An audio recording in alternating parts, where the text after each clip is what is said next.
Accusation contre accusation de corruption, les juges Ousmane Kane et Yaya Ya à la barre du tribunal de l'opinion populaire. Comment comprendre les déballages au sein de la magistrature?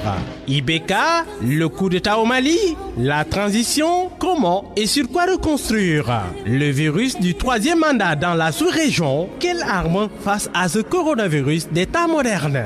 Pour répondre à toutes ces questions, Pabès Diba reçoit ce dimanche Alioune Tine, fondateur du think tank Africa Jom Center, et Aliou Ndiaye, journaliste et analyste politique. Abdou Cham qui assure la mise en onde de cette émission. Mesdames, Messieurs, bonjour. Remue Ménage reçoit ce dimanche Aliou Ndiaye, journaliste et analyste politique. Aliou, bonjour. Bonjour Pabès. Et Alioune Tine, fondateur du think tank Africa Jom Center. Alioune, bonjour. Bonjour Fabrice. Aliou Ndiaye, nous allons démarrer avec vous. Nous avons assisté médusé à des déballages, accusations et contre-accusations entre magistrats cette semaine. Comment vous l'appréciez? Merci Pabès. Je voudrais commencer par saluer les auditeurs de la RFM, mais j'aurais voulu, pour des questions de préséance que vous commenciez par mon professeur. Nous sommes deux allus sur le plateau, mais c'était mon professeur de français au CESTI. Et bon, aujourd'hui, je te rends la politesse. Je vais faire très attention à ce que je vais dire, surtout que je vais m'exprimer en français. Mais bon, c'est quelqu'un pour qui nous avons énormément de respect. Absolument. Quand nous avons commencé dans la vie professionnelle, nous l'avons rencontré à l'université. Pendant nos cours, c'était pas seulement des cours de français, mais c'était des cours d'accès à une citoyenneté plus consciente. Donc, les droits de l'homme, on en a entendu beaucoup parler avec lui. Nous avons aussi eu l'occasion de partager des expériences avec lui. Et c'est un honneur de partager ce plateau avec lui.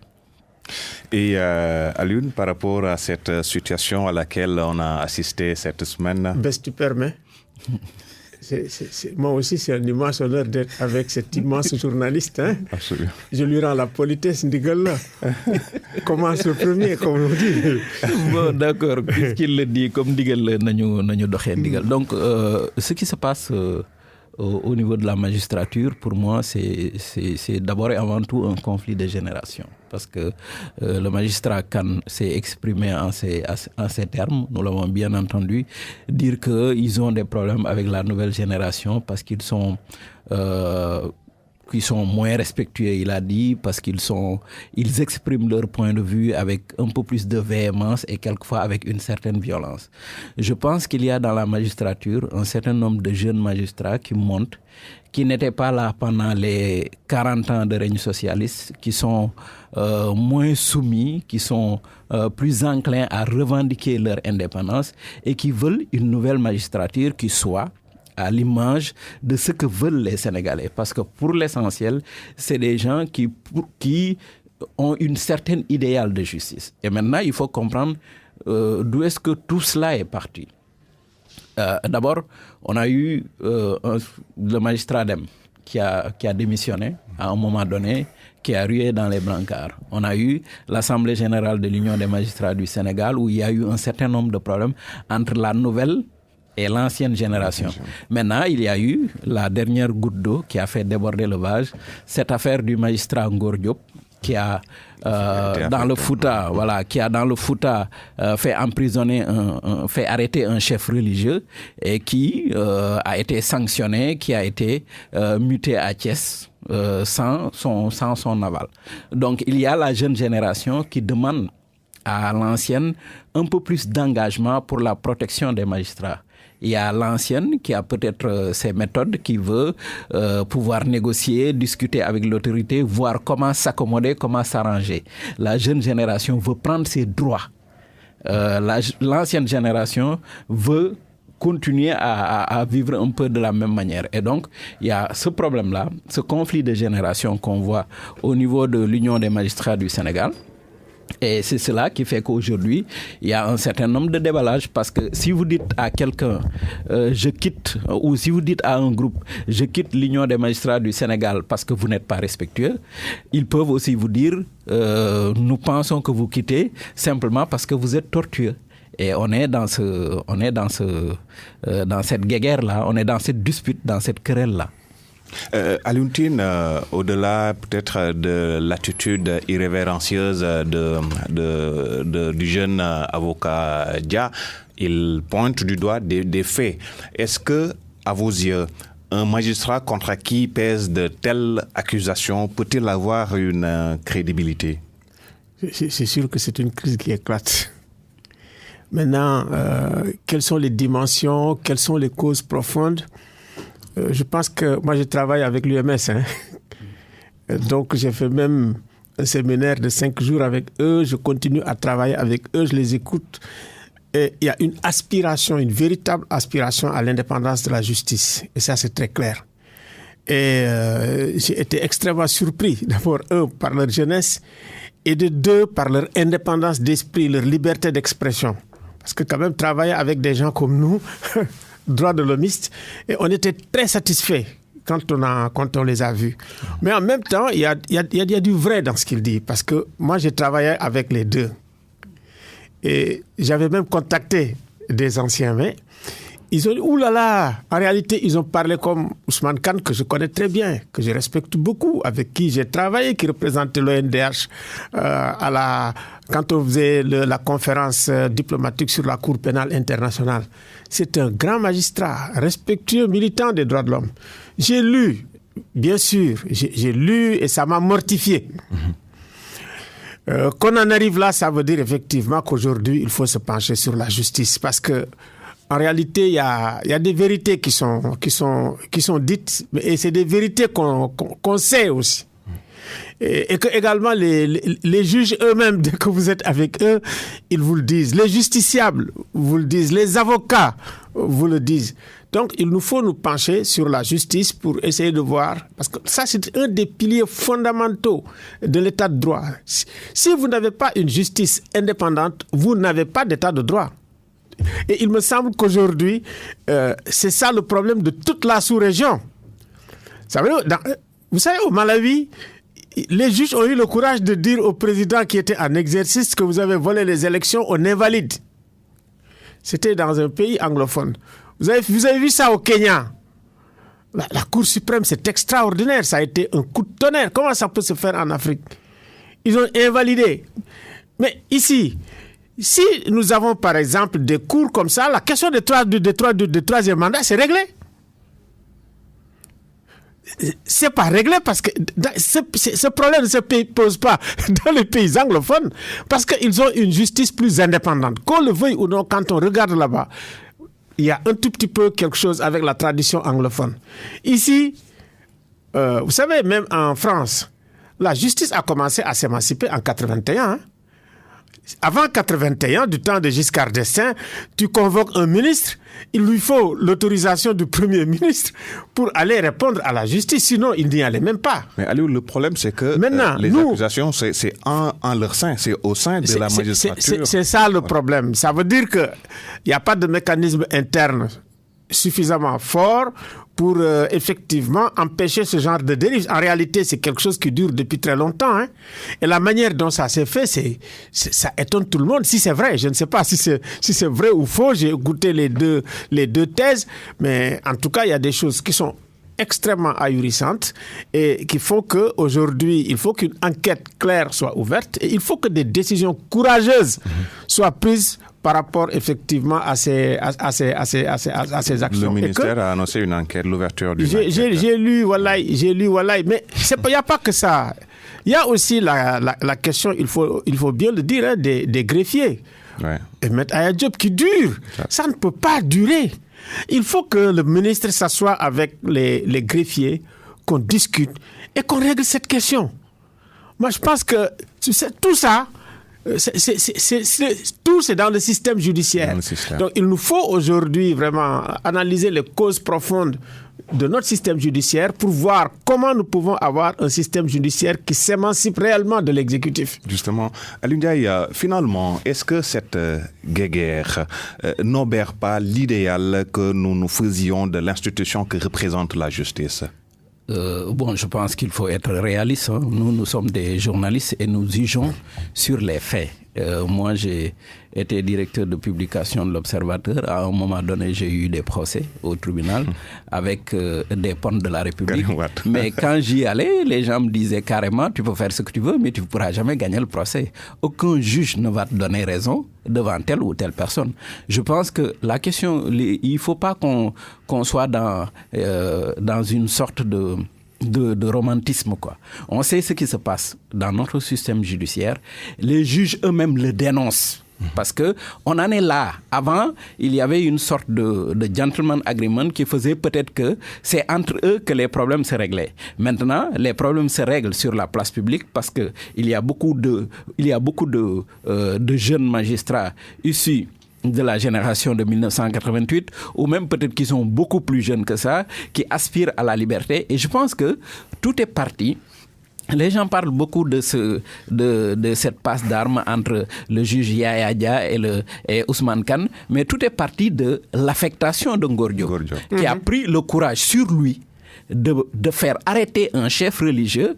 Et on a cité le nom du député Farba Ngom, qui est député et par ailleurs griot du président de la République dans cette affaire. Donc il y a de la pression qui a été exercée sur ce juge et il a refusé d'obtempérer, il a refusé d'obéir, il a voulu faire appliquer la loi. Chez cet homme, certainement, il y a un idéal de justice. Lui, il pense être au service du Sénégal, au service des Sénégalais, au service de la communauté. Il n'est pas au service de quelques groupes de pression ou de quelques sociétés de connivence. Donc, c'est un combat. Aujourd'hui, on voit, avec l'arrivée, depuis que ce ministre Sall est arrivé, et ce qui est bizarre d'ailleurs, c'est un avocat, donc c'est un homme du milieu, normalement il devrait y avoir moins de crises, moins de soubresauts, plus de dialogue, plus de concertation, mais depuis qu'il est arrivé au ministère de la Justice, on se rend compte qu'il y a beaucoup de problèmes. Il a des problèmes avec les greffiers, les problèmes entre magistrats prennent une autre ampleur, donc il y a à se pencher sur la question depuis longtemps. Je pense qu'il a dit tout à l'heure, Géaluntine, qu'il ne peut pas y avoir d'état de droit sans indépendance de la justice. Mais il ne peut pas y avoir de liberté sans comme on dit, il ne peut pas y avoir de liberté sans liberté de la presse, mais il ne peut pas y avoir de liberté sans liberté du juge. Parce que c'est en fait le juge qui règle les problèmes de la société. Et comme il a dit, on a beaucoup de problèmes dans notre sous-région, surtout dans l'espace francophone, à cause du manque d'indépendance des juges. Ce qui s'est passé au Mali, mais c'est le Conseil constitutionnel du Mali. Exactement. Ce sont ces gens-là qui ont décidé, non seulement, on a fait kidnapper, ou on a kidnappé le leader de l'opposition sans que les gens bougent plus ou moins le plus petit doigt pour le faire libérer, mais quand, après les élections législatives, ces gens se sont permis de recompter des suffrages dans des circonscriptions qui ont été remportées par l'opposition et in fine, ils ont donné le pouvoir au parti au pouvoir et même au président de l'Assemblée nationale. C'est ce qui a déclenché la colère des Maliens. Donc, pour l'essentiel, il y a beaucoup de pyromanes dans nos conseils constitutionnels, dans nos juridictions qui allument des feux. Après, on accuse le président, on le fait tomber. Et parfois, le président qui arrive s'accommode. Il se dit, comme c'est des gens dociles, obéissants, au lieu de les changer, je les maintiens pour que le jour où j'aurai besoin d'eux, qu'ils me fassent le même boulot qu'ils avaient fait pour mon prédécesseur. Donc, on a un problème avec la justice. Et heureusement, il y a, comme on dit, il y a une sorte de lame de fond. Il y a de jeunes magistrats, surtout au Sénégal, qui montent, qui sont nés bien avant les indépendances, qui ne connaissent pas les 40 ans de règne du Parti socialiste, qui comprennent ou qui ont compris que tous les pouvoirs vont passer, mais les institutions vont rester, et qui ont des envies de liberté, qui ont envie de servir leur pays, qui ont envie de servir leurs concitoyens, et qui veulent une justice qui ne soit pas aux ordres. Donc oui, mais c'est ce conflit. Là, Aliou, n'est pas de nature à renforcer l'institution judiciaire. Qu'est-ce qui n'est pas de nature? Non, les accusations. Mais vous savez, ce n'est pas dans l'intérêt de la justice. L'intérêt de l'institution judiciaire, c'est que la vérité soit connue. On n'est pas dans une société de connivence. Si quelqu'un dans l'institution judiciaire a commis des fautes aussi graves que les fautes qu'on impute aujourd'hui au magistrat Kane, il doit répondre de ses actes. C'est ça qui est normal. C'est ça plutôt qui renforce la justice. La loi est dure, mais elle doit être la loi. Vous oubliez, ou nous semblons oublier, que dans ce pays, quelqu'un qui a été condamné, je crois, pour trafic de médicaments ou je ne sais pas quoi, le Diallo là, qui était à Diourbel, a pu bénéficier d'une grâce présidentielle. C'est un scandale.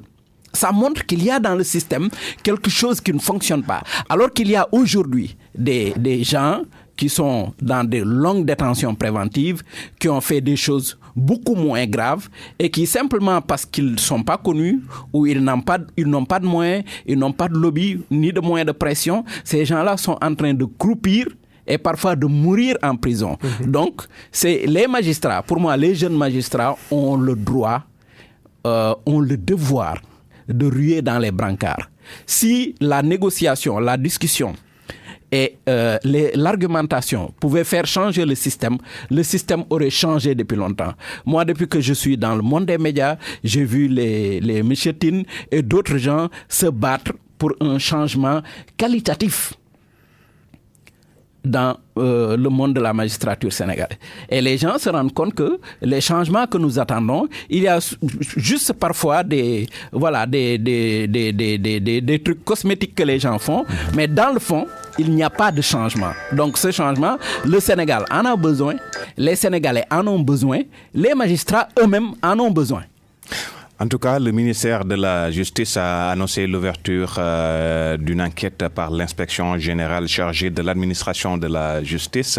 Mais comme l'affaire à laquelle vous faisiez allusion tout à l'heure, le cas du trafiquant de médicaments de Diourbel, on nous avait promis une enquête.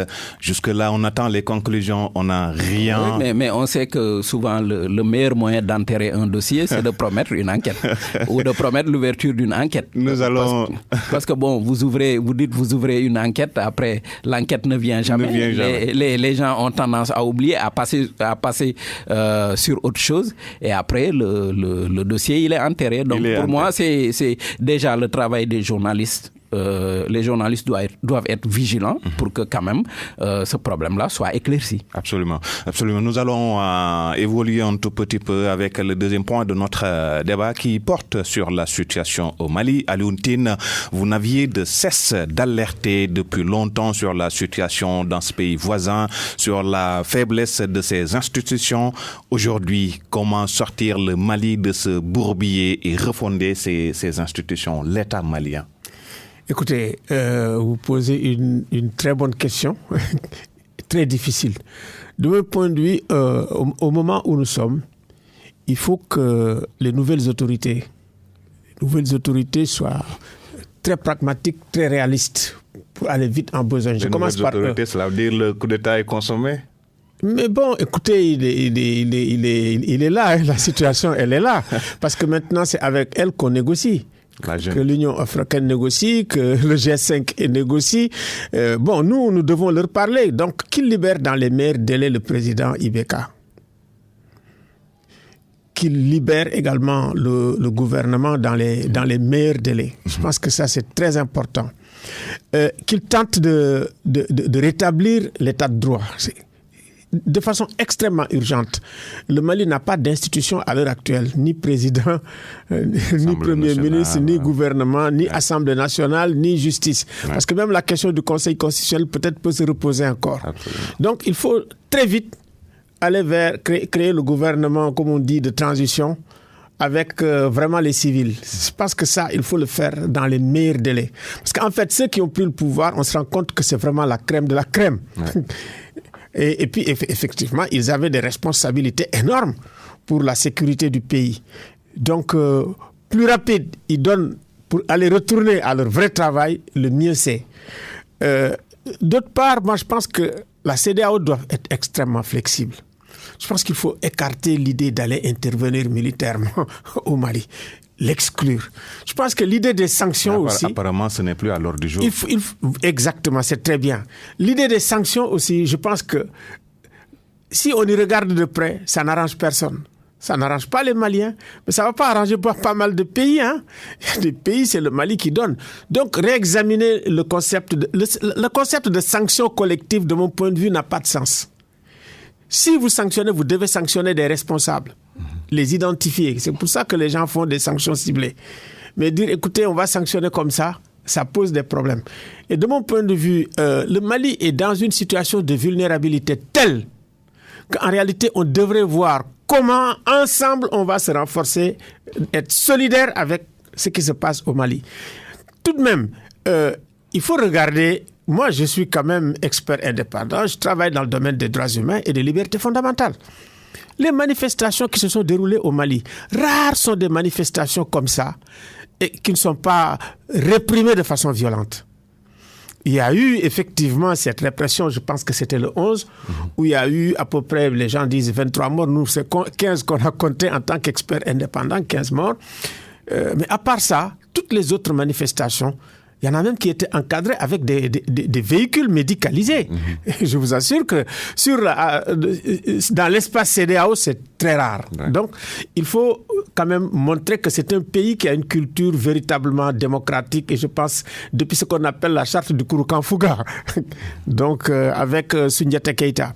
Donc, ce qu'il faut faire encore, de mon point de vue, c'est rapidement, ce n'est pas seulement le Mali, mais après le Mali. Le Mali, c'est un miroir. Il peut être déformant par rapport aux autres pays, mais avec des nuances. Mais sinon, la crise sécuritaire est là. La crise des élections, elle est là. La crise de la démocratie et des institutions judiciaires, elle est là. Et quand vous regardez, ça concerne tous les pays. La crise des élections, vous prenez le Bénin. Quand ils ont fait les élections, c'était dans la violence, contestée. Même nos propres élections présidentielles, les gens n'ont pas accepté les résultats. Donc, si vous vous dites dans un pays francophone, quel est le pays, que ce soit le Togo, où on a accepté les élections, que ce soit la Guinée-Bissau. Donc, nous avons une crise du suffrage universel telle qu'aujourd'hui, ça appelle une réflexion globale au sein de la CEDEAO. Ça veut dire qu'on peut se demander à quoi sert le protocole additionnel sur la gouvernance et la démocratie, les critères de convergence constitutionnels, qui sont vraiment qui est la Bible. Mais il n'y a pas de meilleur texte que le protocole de la CEDEAO. Mais il n'y a pas de moyens, ça veut dire un mécanisme suffisamment puissant pour faire appliquer ce texte. Je vais vous donner le cas sur la justice, et c'est un bon exemple, Aliou. Quand on est au Sénégal, généralement, la plupart de nos juges, souvent, ne sont pas indépendants. Mais regardez les tribunaux régionaux, que ce soit la Cour africaine des droits de l'homme et des peuples, que ce soit la Cour de justice de la CEDEAO. Mais la Cour de justice, c'est une espèce, comment dirais-je, d'instance d'appel des peuples de la communauté de la CEDEAO. Et c'est les meilleurs juges qui sont là-bas et qui travaillent sur la base d'une indépendance totale. Mais qu'est-ce qu'on remarque? Même les États n'appliquent pas les décisions qui ont été prises. C'est que si nous sommes capables d'avoir des juges d'une telle compétence dans la sous-région et d'avoir des juges aussi indépendants dans la sous-région, mais qu'est-ce qui fait que nous ne les avons pas dans nos propres pays? Je pense que c'est une question qu'on doit se poser pour dire il faut que l'exécutif cède des espaces, ne serait-ce que pour la sécurité et la viabilité de nos États. Oui, mais ces cours-là sont en train d'être affaiblis. On a vu la Côte d'Ivoire qui a décidé de se retirer de cette cour africaine. Le Bénin aussi l'a précédé. À la longue, ça va... En réalité, il se retire d'une disposition qui peut permettre à la fois aux organisations de la société civile de présenter une plainte. Même le Sénégal n'a pas ratifié cette disposition, c'est l'article 6, je pense. Donc, comment voulez-vous? Ça veut dire qu'un État, c'est rare qu'un État porte plainte auprès de cette cour contre un autre État. Ce qui permet à cette justice de marcher, c'est que ce sont les organisations de la société civile qui peuvent venir présenter un recours. Et à partir de ce moment-là, c'est acceptable. Vous savez, c'est nous qui avons créé la jurisprudence à la Cour africaine des droits de l'homme et des peuples. Après 2011, là, à partir des agressions, des gens qui ont été tués, nous avons porté plainte. Mais quand on a porté plainte, même le Sénégal qui était présent, à l'époque, il y avait un magistrat, il disait effectivement qu'il ne fallait pas nous donner la possibilité à nous, organisations de la société civile, de porter plainte. On a délibéré et effectivement, la cour de justice de la CEDEAO, ils ont dit mais si, Ce sont des organisations des droits humains. Aujourd'hui, ils peuvent porter plainte. C'est comme ça que maintenant, les organisations de la société civile peuvent porter plainte. Que les individus peuvent porter plainte. L'histoire de l'esclavage là au Niger, là, c'était le premier cas qui a été bien. Et à l'époque, on avait même des juges sénégalais, Tal, qui était le vice-président de la Cour de justice de la CEDEAO. J'étais à Niamey quand il traitait de cette question-là. Donc, si nous avons la possibilité d'avoir une justice indépendante avec des juges compétents, je pense qu'au niveau de la CEDEAO aujourd'hui, il faut faire en sorte que cet absolutisme rampant et cette espèce de pouvoir sans limite que les présidents ont, de trouver des mécanismes qui les arrêtent. C'est la seule façon effectivement de réguler la violence par la paix. Si on n'a pas ces mécanismes, on assiste un peu partout avec les violences politiques, avec les confrontations, à une espèce de décomposition de nos propres institutions. Vous avez une seule personne qui décide pour tout. Il peut mettre en danger toute la sous-région, même l'ONU, même la CEDEAO, personne n'y peut rien. Je pense que c'est une situation extrêmement grave pour la région. Très bien. Aliou, à votre avis, est-ce que la CEDEAO s'est montrée assez cohérente dans sa démarche pour sortir le Mali de sa situation? Je pense que non, parce que déjà la CEDEAO est souvent dans une position attentiste. Ce qui s'est passé au Mali ne date pas de la semaine dernière ou de la veille ou de l'avant-veille. C'est vrai qu'à un moment donné, la CEDEAO a envoyé des présidents, 4 présidents, aller sur place, rencontrer Ibrahim Boubacar Keïta, rencontrer l'opposition pour essayer de trouver une solution. Mais moi, je pense que la CEDEAO aurait dû commencer à s'intéresser au cas malien quand Ibrahim Boubacar Keïta a fait invalider les résultats de 30 circonscriptions. 30, oui. Quand il a mis le Conseil constitutionnel sur l'affaire et que le Conseil constitutionnel lui a donné la victoire. On savait très bien, pour ceux qui regardaient un peu du côté de Bamako, qu'on allait vers une crise grave. Le Mali était déjà dans une crise avec le djihadisme, les affrontements intercommunautaires et tout. Donc pour moi, la CEDEAO, il y a beaucoup de gens qui disent que c'est un syndicat de chefs d'État. Ils essaient de refuser de s'en démarquer, mais c'est la réalité. Aujourd'hui, on a le cas de la Guinée. On a le cas de la Côte d'Ivoire. Je suis d'accord avec le président bissau-guinéen. Un 3e mandat, c'est un coup d'État. C'est un coup d'État. Carrément, c'est un coup d'État. Donc, Alassane Ouattara est en train de préparer un coup d'État. Le Guinéen Alpha Condé est en train de préparer un coup d'État. Et la CEDEAO est là en spectateur. Donc, la CEDEAO va attendre que les populations sortent dans la rue, qu'il y ait des morts. M. Tine vient de dire qu'il y a eu 15 morts au Mali. Mais quand il y a eu 15 morts au Mali, ils ont fait quoi? C'est comme si pour eux, la vie d'un Malien n'avait pas autant de signification que le pouvoir d'Ibrahim Boubacar Keïta. Pour moi, la vie d'un Malien est plus importante que le pouvoir d'Ibrahim Boubacar Keïta. Donc il y a 15 vies de 15 Maliens qui sont partis. Ils n'ont pas bougé d'un iota. Qu'est-ce qu'ils ont fait réellement? S'ils avaient dit, écoutez, monsieur Keïta, vous êtes en train de faire un coup d'État. Parce que là, on vous a battu et peut-être que vous courez le risque de vous retrouver en minorité à l'Assemblée nationale. Il n'y a aucune raison que vous fassiez recompter les voix juste pour avoir cette majorité. C'est pas possible. Si vous le faites, c'est un coup d'État. Et si vous le faites, nous allons vous sanctionner. Mais non, ils ne l'ont pas fait. Ils l'ont laissé faire. Aujourd'hui, on laisse faire Alassane Dramane Ouattara. Il y a eu, je crois, 3 ou 4 morts lors de la première manifestation. 15 morts. 15 morts. 15 morts lors de la première manifestation. Il interdit aux gens de manifester sous prétexte qu'il y a le coronavirus. Et lui, il va organiser sa cérémonie d'investiture dans un stade plein comme un œuf. Et il est en train de se moquer des gens, de se moquer des Ivoiriens, en disant de l'opposition qu'ils sont des peureux, en tenant des discours complètement surréaliste en disant qu'il se fout du corona et beaucoup de choses comme ça. Donc un monsieur comme ça, il est en train de faire comme il veut. La CEDEAO ne fait rien. Maintenant, si des militaires en Côte d'Ivoire bougent pour mettre un terme à ces dérives-là, la CEDEAO va sortir pour dire oui, le protocole additionnel. Le protocole, il est pour qui? On a l'impression que le protocole, c'est pour les autres, que les chefs d'État, ils ont des permis de tuer. Pour moi, je reviens un peu à la question que vous avez posée à M. Tine au début. Comment faire pour régler le problème? Il a raison. Le problème, il est très compliqué. Mais pour moi, il y a 2 solutions. 2 ou 3 solutions. Ou bien il y a les coups d'État.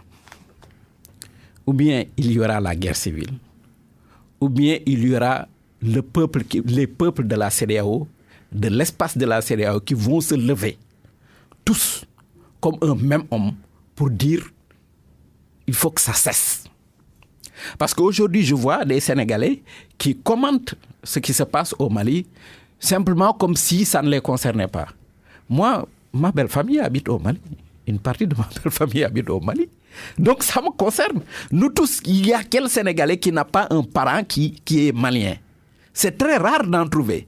Donc, d'une manière ou d'une autre, par alliance, il y a du malien dans nous. Et puis, il y a eu la confédération la fédération du Mali qui nous a réunis à un moment donné, le Sénégal et le Mali. Ce sont les mêmes peuples, ce sont les mêmes gens. C'est la porte d'à côté. Donc, nous ne devons pas rester en nous disant ça ne nous concerne pas. Parce que si ça explose là-bas, on verra tout de suite les conséquences. Si ça explose en Guinée, nous verrons tout de suite les conséquences. Si ça explose en Côte d'Ivoire, nous verrons les conséquences. Pourquoi nous, peuple de la CEDEAO, qui faisons à peu près, je ne sais pas, 300 millions ou 400 millions, je ne sais pas, peut-être que M. Tine va me dire, nous acceptons que 3 000 ou 4 000 personnes, peut-être même moins, nous dictent leurs désirs et leurs desiderata. Il faut que ça cesse. Si nous comptons sur les conseils constitutionnels pour régler le problème, ils ne vont pas le faire. Parce que pour l'essentiel, les gens qui sont là-bas sont des carriéristes. Comme on dit au Sénégal, chacun surveille sa teranga. C'est ça qui les intéresse au fond. Parce qu'ils se disent, le peuple, les gens vont parler pendant 2 jours et puis ils vont passer à autre chose. Et c'est vrai que quelqu'un qui se réveille tous les jours pour aller chercher sa dépense quotidienne, pour pouvoir vivre, en général, il a tendance à passer rapidement à autre chose. Parce que c'est la situation économique qui fait qu'il est tout le temps dans l'urgence. Mais pour moi, il est important que les élites africaines, surtout les jeunes élites africaines, disent au peuple, c'est le moment pour nous tous de nous lever. Parce que si on ne se lève pas, tous ces gens-là qui sont des pyromanes vont mettre le feu un peu partout dans la sous-région. Après, ils vont jouer les sapeurs-pompiers. Ils vont essayer de faire des gouvernements d'union nationale comme ils l'ont fait plus ou moins pour s'arranger entre eux. Et les sociétés de connivence vont continuer à diriger, à mettre nos États, nos pays sous coupe réglée. Le plus grave, c'est-à-dire qu'aujourd'hui, on compte les 10 pays les plus pauvres dans le monde. On les compte dans ce côté-là du monde. C'est-à-dire en Afrique de l'Ouest. On est là, les 10 pays les plus pauvres du monde. Et ces gens à qui on a confié les destins des 10 peuples les plus pauvres au monde ne pensent à rien d'autre qu'à se maintenir coûte que coûte au pouvoir, au prix parfois de plusieurs morts, de dizaines de morts. Donc pour moi, c'est nous tous qui devons prendre nos responsabilités. Il faut qu'on arrête de rester dans des salons à commenter, de rester d'aller dans les studios. On ne peut pas l'éviter parce qu'il faut quand même qu'on parle aux gens. On ne peut pas entrer dans chaque maison pour dire aux gens, levez-vous. Parce que si on ne se lève pas, les coups d'État vont passer. Parce qu'on parle du coup d'État du Mali, pour moi, c'est un coup d'éclat. Les coups d'État, c'est ce que fait Alassane Dramane Ouattara. C'est ce que veut faire Condé. C'est ce que aussi d'autres peut-être sont en train d'échafauder dans leur esprit et que nous devons, prendre la mesure de l'instant, prendre la mesure des enjeux et la jeune génération se lever pour dire non. Et moi, non seulement j'encourage les jeunes magistrats sénégalais à continuer à se battre, mais j'encourage aujourd'hui la jeunesse ouest-africaine, la jeunesse africaine en général à se lever. Parce que il y a de ces impostures, si nous ne nous levons pas pour y mettre un terme, ça va être à vie. Manifestement, Alassane Ouattara, il veut être président à vie. Moi, je me rappelle, quand il a voulu se présenter et qu'il a été empêché, en ce moment, j'habitais avec un un citoyen ivoirien qui est du sud, comme on les appelle, du sud du pays. Et souvent, on discutait, il avait du mal à me convaincre. Il m'a toujours dit, mais écoute, Aliou, arrêtez de penser que les gens du sud de la Côte d'Ivoire ont des problèmes avec les gens du nord de la Côte d'Ivoire. On n'a pas de problème avec eux. C'est vrai que l'ivoirité peut poser problème et tout, mais Alassane Ouattara, il n'est pas ivoirien.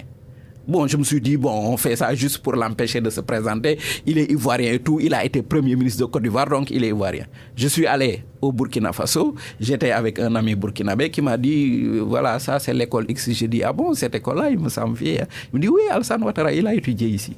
Je dis, non, c'est pas possible, il est ivoirien, non? Il dit, non, au départ, il était ivoirien, il a étudié ici. Donc je me suis dit, ce gars... il est en train de démontrer aujourd'hui que c'était un imposteur et que le soutien dont il a bénéficié de la part des Sénégalais de d'autres pays de la sous-région n'était pas mérité. Donc nous devons prendre sur nous, comme c'est nous tous qui l'avions soutenu à l'époque pour qu'il puisse arriver là, nous devons prendre sur nous la responsabilité de faire en sorte qu'il ne puisse pas continuer ce qu'il est en train de faire. Parce qu'il a écarté Gbagbo, il a écarté Soro, il a écarté les autres. Maintenant, il se retrouve contre qui? Et je trouve d'ailleurs que la mise en scène qu'il est en train de faire de la mort de Koulibaly est non seulement suspecte, mais ça me pose un problème. Ouais. Tu vois, à chaque fois, il appelle un parent de Koulibaly, venez là, des trucs comme ça. Tu te demandes à la fin, ces gens-là, finalement, est-ce que la famille de Koulibaly ne devrait pas demander une autopsie pour voir réellement de quoi le gars il est mort? Okay? Donc il y a un problème. Et ce problème, si nous continuons à courber les chines, à nous dire, moi j'ai des problèmes de dépenses quotidiennes, donc je vais pas parler politique, je vais pas m'occuper. Où ça se passe en Côte d'Ivoire, ça se passe pas chez nous. C'est aujourd'hui. Moi je vois beaucoup de gens au Sénégal manifester pour des problèmes internes au Sénégal. Mais ce qui se passe en Côte d'Ivoire, c'est un problème interne au Sénégal. Absolument. Ce qui se passe en Guinée, c'est un problème interne au Sénégal. Et ce qui se passe au Mali, les Sénégalais ne devront jamais accepter qu'un blocus soit imposé aux Maliens à partir du territoire sénégalais. Nous ne devons jamais l'accepter parce que le président Macky Sall... Manifestement, Macky Sall n'est pas dans cette dynamique. On a vu qu'il n'est pas dans cette dynamique. Oui, justement, à l'ultime, lors du dernier sommet virtuel de la CEDEAO, deux positions. On a vu la fermeté affichée par Ouattara et Condé. De l'autre aussi, on a vu Macky Sall qui était beaucoup plus réaliste que ses deux homologues guinéens et ivoiriens. Comment analyser cette posture, cette position du président Sall? Je dis, mais heureusement, parce qu'il a dit, les liens que nous avons avec le Mali, je pense qu'aucun autre pays africain ne l'a avec le Mali. C'est des liens extrêmement profonds, des liens fondés sur l'histoire, sur la géographie, même l'histoire récente, c'était le même pays. Moi, quand j'étais tout petit, pensez tous Vokora, l'hymne de la Fédération du Mali, je l'ai chanté. Donc, ça n'a pas duré, mais c'est extrêmement significatif. Tu vas dans beaucoup de quartiers, que ce soit à Kaolack, on te dit Mbambara. Si tu vas à Saint-Louis, on te dit Sénéfobougou. Si tu vas à Thiès et ailleurs, Guinguinéo, etc. Donc, et c'est la même manière quand tu vas aussi également au Mali. Si tu vas au marché de Bamako, tu parles Wolof, les gens ils te répondent. Donc nous avons des relations qui sont très proches. Ça c'est un. De deux aussi, vous savez le Sénégal quand même depuis Senghor, c'était une espèce de phare. Senghor avait le leadership diplomatique. Pour régler des problèmes, recevoir des gens qui étaient quand même persécutés chez eux, etc. Je pense Diouf l'a fait, Wade l'a fait.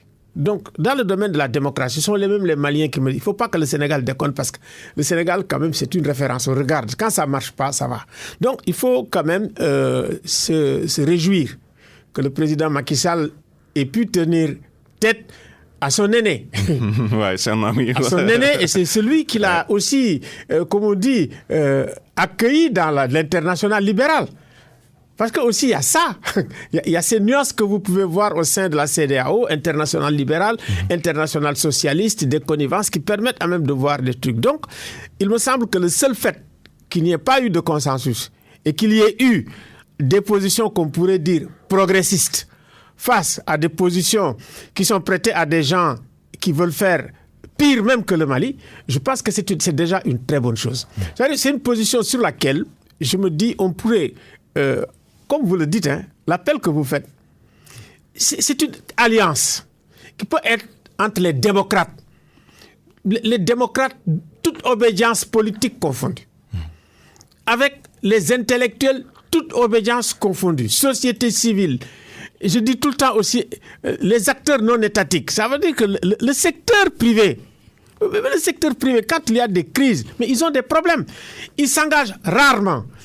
Donc, si tout le monde, ça veut dire qu'il nous faut construire nous-mêmes une communauté des démocrates, une communauté qui cherche la paix, la sécurité dans la sous-région, une communauté qui alerte, une communauté qui se lève pour dire, voilà notre protocole, voilà comment on veut qu'on l'applique.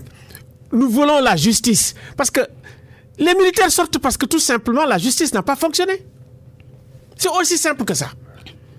Si la justice avait bien fonctionné, les militaires ne seraient pas là. Et peut-être il y aurait quelqu'un qui dirait au président de la République, ici s'arrête ton pouvoir. C'est ce que je dis, la notion de limite. Connaître tes limites. C'est-à-dire que le grand problème que nous avons avec les chefs d'État, c'est connaître tes limites.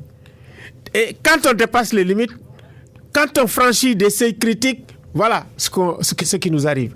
Mais c'est à nous aussi. Cette communauté, on doit la forger historiquement en transcendant toutes les frontières et en se disant cette fois-ci, nous tous, Sénégal au même moment, Guinée, machin, nous manifestons pour qu'il y ait des élections pacifiques. Et pour qu'il y ait des élections pacifiques aujourd'hui en Côte d'Ivoire, mais il faut reporter les élections.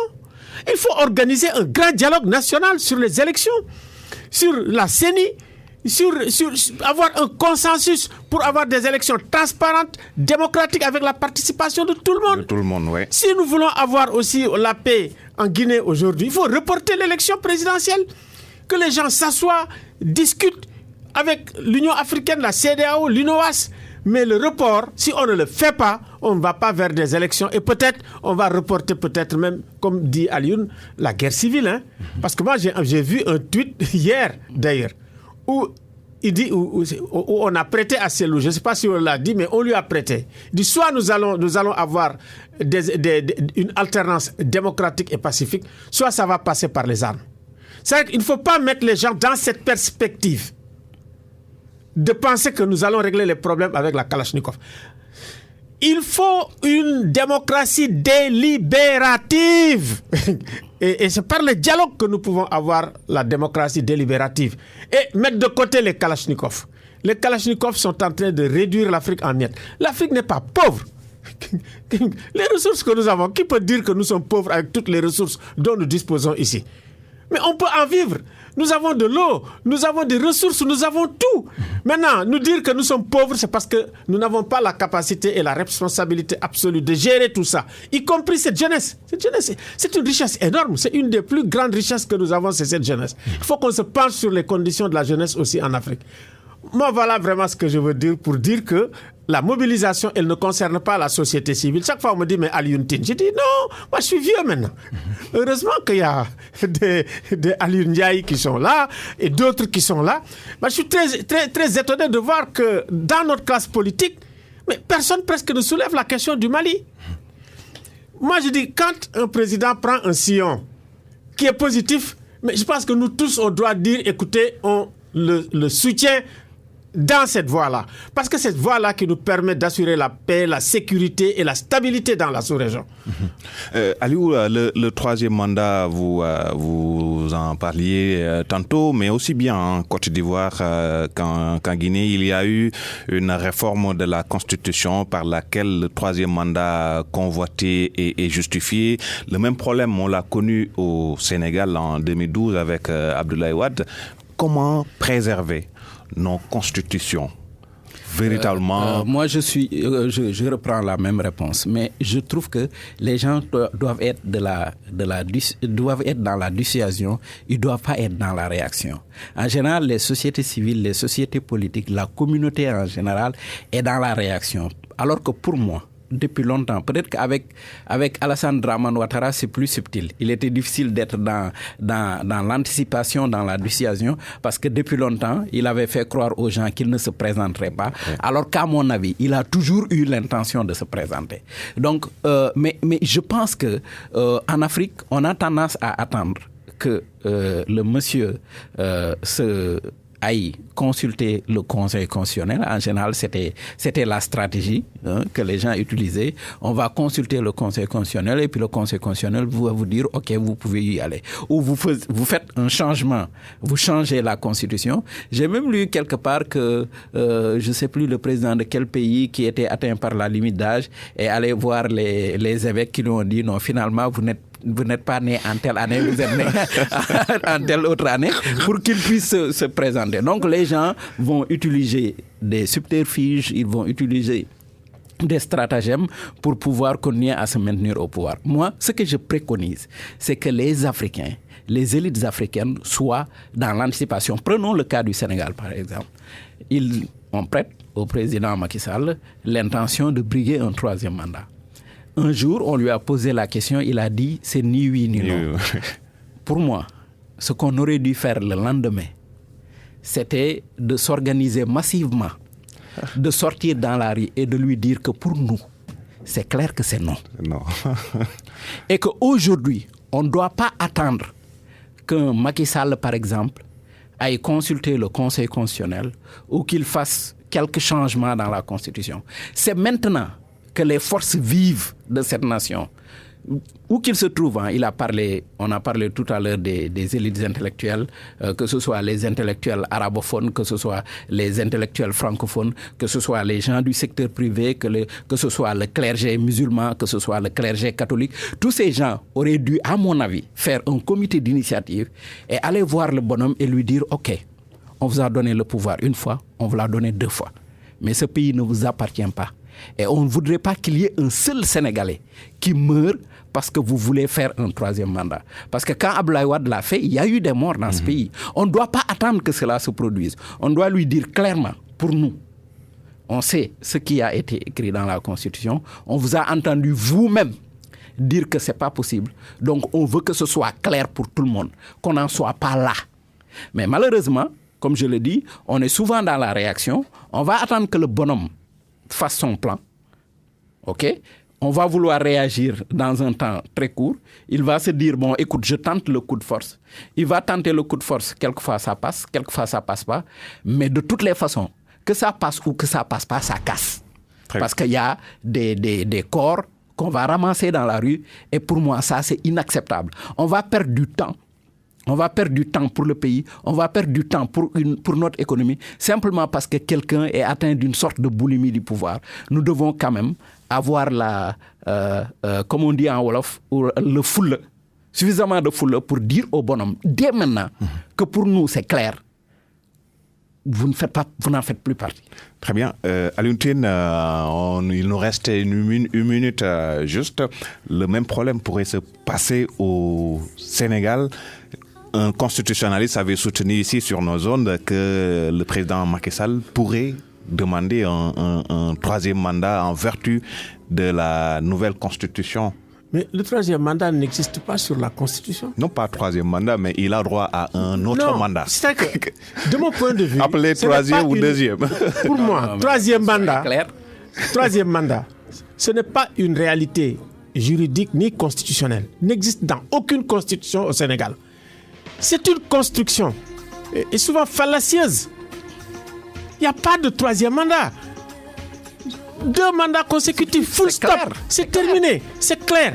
Et ils l'ont expliqué tous les deux. J'ai regardé les VAR à la fois de Ismaïla Madior et du président, c'est très clair. Mais après, maintenant, tout ce qui vient du reste, c'est des constructions, c'est des spéculations sur lesquelles je pense les cours et les conseils constitutionnels aussi devraient prendre leurs responsabilités. Ils voient ce qui se passe au Mali, c'est parce que la justice n'a pas pris ses responsabilités. Les causes maires que nous avons eues, c'est parce que la justice n'avait pas pris ses responsabilités. Les magistrats de cette hauteur qui sont là pour quand même régler le contentieux, il faut que ces magistrats prennent leurs responsabilités pour ne pas brûler les pays. Point final à ce débat. Remue Ménage qui recevait Alioune Ndiaye, journaliste, analyste politique, Alioune Tine, fondateur du think tank Africa Jom Center. Merci messieurs d'avoir répondu à notre invitation. Merci à Abdou Thiam qui a assuré la mise en onde de cette émission. Retrouvez la semaine prochaine Binta Diallo. Merci.